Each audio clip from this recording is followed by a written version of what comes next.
Hey, this is Dave Thomas III. I'm your relationship coach here at Faked Out by Love. You know, I get this question sometimes.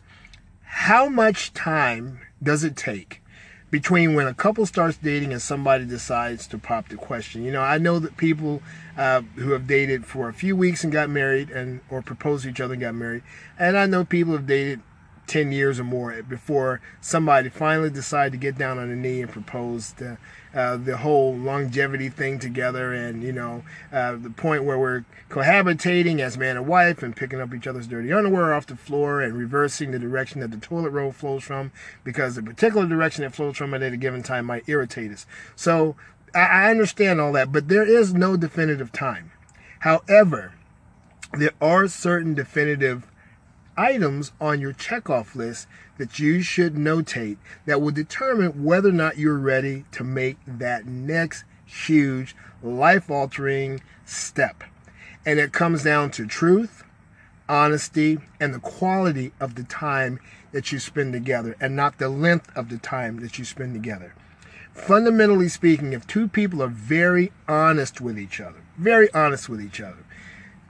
present each other to each other for who they actually are, doesn't take each other for granted. In other words, they're not looking too far past each other's idiosyncrasies and irritations and things that make them incompatible, to the point where they're kind of like blinded to what this other person is really like. If they're not looking too far beyond those things, and they're looking really directly at each other and living in the here and now with each other as far as how they interact together, then it doesn't take long to figure out whether or not this person that you're with is somebody that you want to spend the rest of your natural born days with. In other words, you can spend as little as 3 months with somebody and know enough about them to realize, this is somebody I can spend the rest of my life with. What happens all too often is when we first start in a relationship, we want to put our best foot forward. And sometimes we put our best foot so far forward that we leave our real selves so far behind us. And eventually, your real self, I don't care how far forward you put your foot, is going to catch up with you. And when it does, and I mean catch up with you, I mean catch up with the reality of the relationship. And when it does, whatever it's going to be, it's going to be. So in order for you not to have to succumb to a rude awakening when your real selves finally show up in that relationship, just be real from the start. Be honest from the start. Be straightforward from the start, and be who you are exactly from the start. If the other person doesn't really like who you are, even though they may like you generally as a person, but can't really jibe with your character, can't really jibe with your personality, and they decide that you're not for them, or you decide they're not for you, then fine. That's great. At least this way you would not have wasted time and money on possibly an expensive wedding and spending all this time together trying to cohabitate, make something work that is simply not going to flesh out.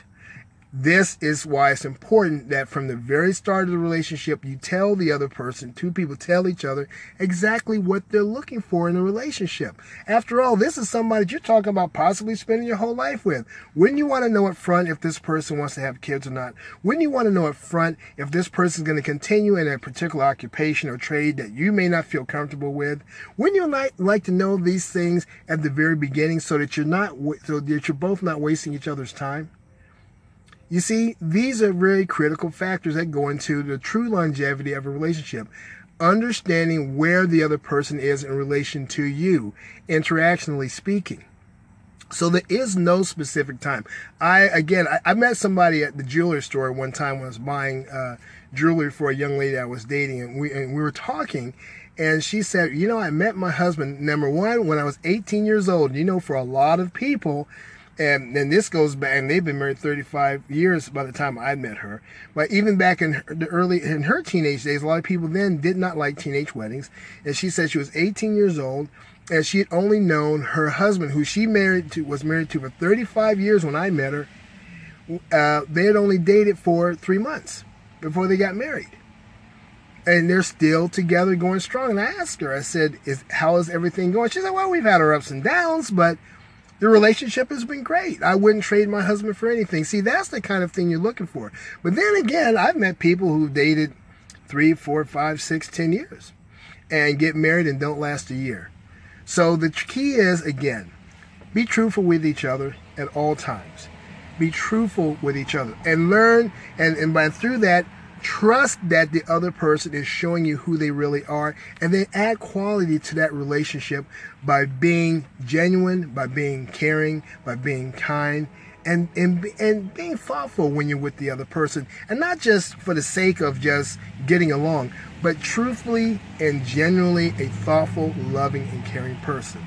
That way you're not wasting your time trying to figure out who these people are, because the real person that they are shows up early on in the relationship, and it makes your decision as to whether or not you want to pop that question and spend the rest of your life with this person that much easier. Well, again, my name is Dave Thomas III. I'm your relationship coach here at Faked Out by Love. If you like this video, reach on down there and pop that like button. Also, share this video with your friends and hit the notification button down there where the little bell is, because that way, when I upload new videos, which I do just about every day, you're going to get something either on your mobile or wherever it is that you get it, letting you know that there's a new video. All right? Y'all have a great day. Looking forward to seeing you again.